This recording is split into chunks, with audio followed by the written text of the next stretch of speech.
Quelques années ont passé depuis Sophonie. Avec Sophonie, nous étions au temps de la réforme de Josias. Avec Habacuc, nous sommes quelques années plus tard. Habacuc est un prophète qui est assez différent des autres. C'est pas une proclamation sur les places publiques contre les nations, sur Babylone, sur la Syrie, contre les rois. En fait, Habacuc a écrit les confidences que Dieu lui faisait au cours de sa prière. C'est le dialogue que vous pourriez avoir le soir envers Dieu. Ce qui vous amène à apprendre 2 leçons grâce à Habacuc. La première leçon, c'est qu'on n'est jamais déçu des réponses de Dieu. Enfin, vous allez voir. Et la deuxième leçon, c'est que la prière, ça marche. Quand on pose des questions à Dieu, il répond. Ça vous rappelle la puissance du cœur à cœur avec Dieu dans la prière. Dieu, on peut tout lui dire, on ne le choquera jamais. Il ne faut pas hésiter de lui dire quand on est en colère, il est capable de l'entendre. Il répond. Parce que des problèmes, on en a tous, au boulot, à la maison. Ici, c'était un problème politique, une sorte d'amertume politique devant un pays dont il pressent l'effondrement. Ce qui pour beaucoup peut-être de Français rappellera des choses, plutôt que de râler sur la politique. Si jamais on en faisait la moitié de la prière, on deviendrait un prophète comme Habacuc. Donc, plongeons dans la prière d'Habacuc. On commence avec Habacuc qui va se plaindre à Dieu de la situation politique du pays. Le droit qui n'est pas appliqué, et là, surprise, Dieu lui répond, et en plus il lui répond par quelque chose de totalement inattendu. Il lui dit qu'il est en train d'appeler les Chaldéens, c'est les Babyloniens, pour venir détruire Juda. Alors, les Chaldéens, à cette époque-là, c'est les grands inconnus de la scène de l'histoire. En fait, je reprends du côté assyrien. Ce qui s'est passé, c'est qu'ils étaient tellement cruels, ils faisaient tellement peur à tout le monde. Souvenez-vous de ce que je vous ai dit, quoi. Ils écorchaient, ils empalaient. Ce qu'ils ont inventé, c'est 2 choses. C'est 1, l'empire militaire. L'Égypte avait bien une armée de métier, mais elle était petite et elle a été gonflée par des recrutements saisonniers pour des campagnes ponctuelles. Alors que la Syrie, c'est une armée qui s'est érigée en empire. C'était la première chose qu'ils ont inventée, l'empire militaire. Et la deuxième chose qu'ils ont inventée, c'est la terreur. Ils ont compris que pour gagner les guerres, le plus simple, c'était de terroriser les gens. Et donc, ils empalaient, ils écorchaient, ils déportaient. Et donc, vous ne pouvez pas gouverner comme ça. Les peuples sous domination assyrienne, mais elles crevaient de peur. Dès qu'il y a eu le moindre petite faille, là, il y a eu un problème de succession qui s'est soldé par une petite crise d'anarchie. Tout de suite, il y a un dissident qui s'est autoproclamé roi de Babylone, qui a réussi à faire une coalition rapide avec les Mèdes. Ils sont tout de suite montés contre Ninive pour tenter leur chance, et fin de l'Empire assyrien.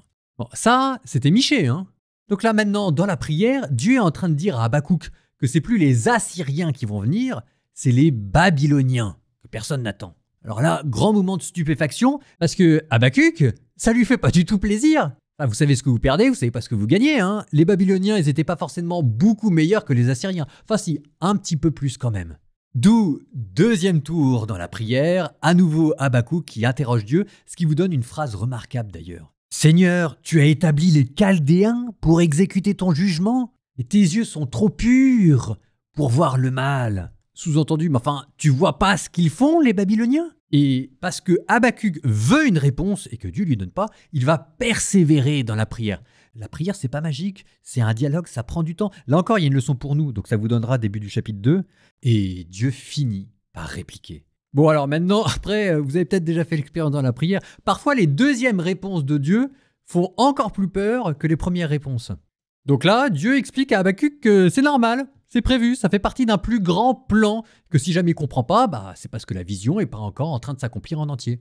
Bon, très bien, merci Seigneur. Et en attendant, Dieu continue en vous disant que oui, il n'est pas du tout dupe des Babyloniens, ce qui n'est pas très réconfortant quand même. Et vous aurez des séries de malheurs qu'il va dire contre les Babyloniens. Quel malheur pour ceux qui versent le sang, quel malheur pour ceux qui pratiquent l'idolâtrie. Et dernière phrase que Dieu envoie à Habacuc dans sa prière pour le réconforter. Mais le Seigneur est dans son temple saint, silence devant lui, terre entière. Et merci Seigneur. Bonne écoute.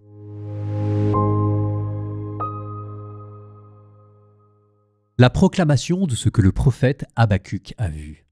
Combien de temps, Seigneur, vais-je appeler sans que tu entendes, crier vers toi violence sans que tu sauves? Pourquoi me fais-tu voir le mal et regarder la misère? Devant moi, pillage et violence, dispute et discorde se déchaînent. C'est pourquoi la loi est sans force et le droit n'apparaît plus jamais. Quand le méchant cerne le juste, alors le droit apparaît faussé. Voyez chez les nations et regardez. Soyez dans la stupeur et la stupéfaction, car je ferai en votre temps une œuvre que vous ne croiriez pas si on vous la racontait. Oui, voici que je suscite les Chaldéens, la nation impétueuse et farouche qui parcourt les étendues de la terre pour s'emparer des demeures d'autrui. Elle est terrible et redoutable. C'est elle qui se donne son droit et sa grandeur. Ses chevaux sont plus rapides que des léopards, plus vifs que les loups du soir. Ses cavaliers bondissent, ils arrivent de loin. Ses cavaliers volent comme un aigle qui fond sur sa proie. Tous, ils arrivent pour la violence, leur face tendue vers l'avant. Tous ensemble, ils ramassent les captifs comme du sable. Cette nation se moque des rois. Les princes sont pour elle un jouet. Elle se joue de toutes les forteresses, par un remblai de terre, elle les prend, puis le vent tourne et elle s'en va, la criminelle. Sa force est son Dieu. Seigneur, depuis les temps anciens, n'es-tu pas mon Dieu, mon saint, toi qui es immortel? Seigneur, tu as établi les Chaldéens pour qu'ils exécutent le jugement. Tu en as fait un roc pour exercer le châtiment. Tes yeux sont trop purs pour voir le mal. Tu ne peux supporter la vue de l'oppression. Alors pourquoi regardes-tu ces perfides? Pourquoi restes-tu silencieux quand le méchant engloutit l'homme juste? Tu traites les hommes comme les poissons de la mer et comme les reptiles que personne ne domine. Le Chaldéen les pêche, tous avec son hameçon, les prend avec son filet, il les recueille dans ses nasses. Ça le comble de joie et d'allégresse. Alors il offre des sacrifices à son filet. Il fait fumer de l'encens devant ses nasses, car il leur doit une prise abondante et une nourriture copieuse.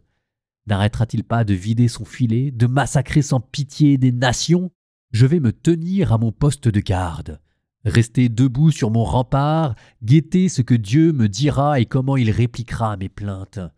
Alors le Seigneur me répondit: tu vas mettre par écrit une vision, clairement, sur des tablettes pour qu'on puisse la lire couramment, car c'est encore une vision pour le temps fixé.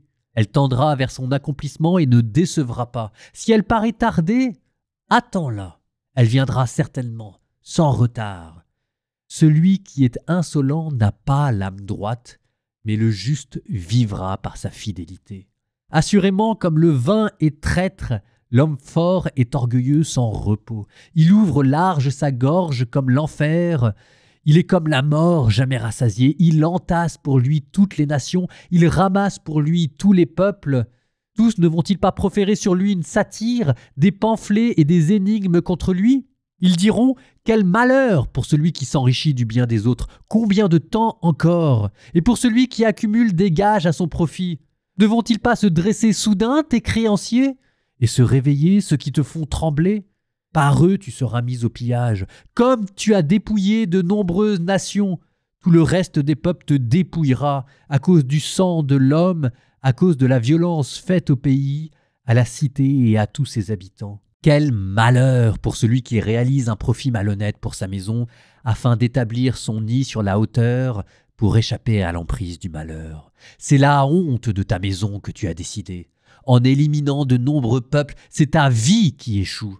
Oui, du mur, une pierre va crier, et de la charpente, une poutre lui répondra.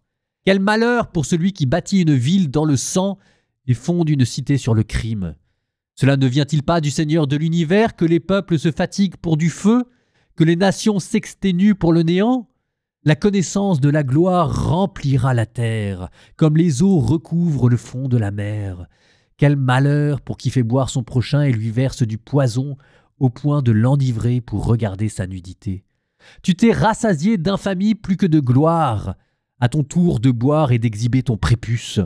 Sur toi se renversera la coupe de la droite du Seigneur, et sur ta gloire l'ignominie. Car la violence faite au Liban retombera sur toi, et le pillage des troupeaux t'effraiera à cause du sang de l'homme, à cause de la violence faite au pays, à la cité et à tous ses habitants. À quoi sert une image sculptée pour que la sculpte son auteur?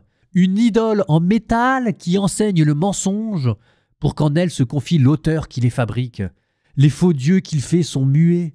Quel malheur pour celui qui dit au morceau de bois « Réveille-toi », à la pierre muette « Lève-toi » et qui dit « Elle va enseigner ». Tout cela est plaqué d'or et d'argent, mais aucun souffle à l'intérieur. Mais le Seigneur et dans son temple saint. Silence devant lui, terre entière. Étonnant, non, hein? Habakkuk, ici, est en train d'inventer un genre littéraire. Ça vous donnera plus tard dans les évangiles les malédictions que Dieu dira contre les pharisiens. Quel malheur pour vous, scribes et pharisiens hypocrites qui ressemblaient à des sépulcres blanchis à la chaux, mais qui à l'intérieur sont remplis de pourriture et d'ossements. Alors nous avons lu les 2 premiers chapitres, et j'ai arrêté la lecture, alors qu'il y a un 3e chapitre. On en était à « Silence devant lui, terre entière ». Cette phrase-là, qui pourrait être effrayante, elle inspire au contraire chez Habakkuk une action de grâce. Et c'est cette action de grâce qui fait le chapitre 3 et que je vous ai gardé comme prière finale. Je ne vais pas me mettre à prier avec mes mots à moi après une prière d'Habakkuk, le prophète qui est dans la Bible. Ça n'a pas de sens. C'est un poème dans lequel Habakkuk relie l'histoire d'Israël. Vous entendrez peut-être des mots compliqués, mais à chaque fois, ça fait référence à des batailles qui ont lieu lors du livre de l'Exode, quand Moïse guidait son peuple à travers le désert. C'est une manière de prier qui consiste à accepter le mystère de Dieu et ses réponses qui sont déroutantes, et à continuer de se rappeler toutes les merveilles que Dieu a fait dans notre vie, ce qui nous rappelle qu'il va continuer d'en faire. Je lui laisse la parole, au nom du Père et du Fils et du Saint-Esprit. Prière du prophète Habakkuk sur le mode des complaintes. Seigneur, j'ai entendu parler de toi. Devant ton œuvre, Seigneur, j'ai craint.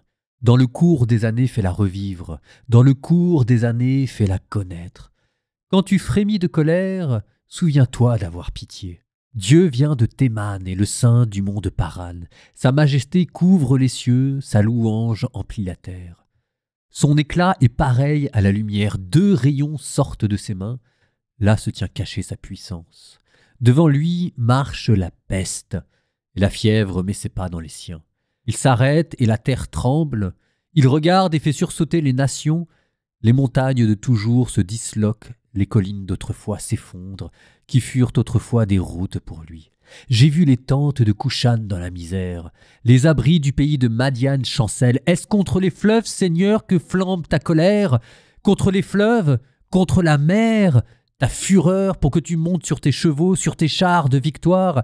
Tu sors ton arc, tu le tiens en éveil, tu le rassasies des traits de ta parole. Par des fleuves, tu ravines la terre. Les montagnes t'ont vu, elles tremblent.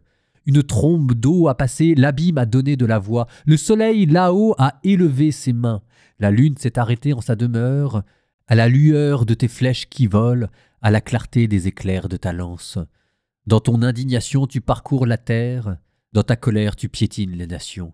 Tu es sorti pour sauver ton peuple, pour sauver ton Messie. Tu l'as dénudé de fond en comble.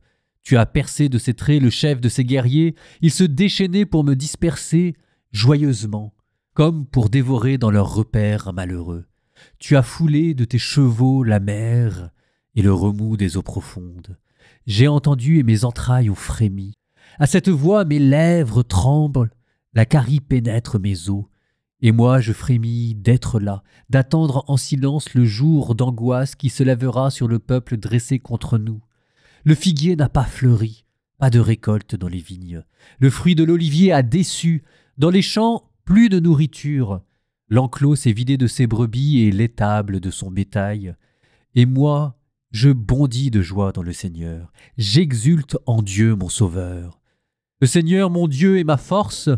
Il me donne l'agilité du chamois, il me fait marcher dans les hauteurs.